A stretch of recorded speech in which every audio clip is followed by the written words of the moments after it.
Hi friends, ఈరోజు రైతన్నది అయితే మన ఓపెన్ వెల్ మోటార్ డ్రమ్లో ఫిట్టింగ్ చేయడం జరిగింది.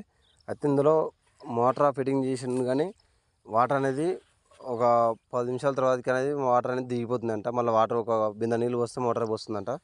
అయితే దీనికి ప్రాబ్లం ఏంటంటే మెయిన్గా మన లోపల చెక్ బాల్ బుడ్డి అయితే లోపల లెదర్ షీట్ అన్నీ ఏదైనా మిస్టేక్ అయినా కానీ వాటర్ అనేది కిందికి వెళ్ళిపోవడం జరుగుతుంది.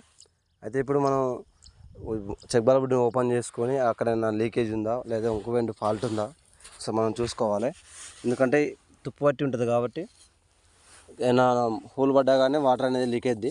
ముందుగానే అయితే మనం ఎంసీలు పెట్టేసి ఏమైనా లీకేజ్ ఉన్న ప్రాబ్లమ్ని సాల్వ్ చేసుకుంటే రైతన్నకు ఎలాంటి ఇబ్బంది లేకుండా ఉంటుంది.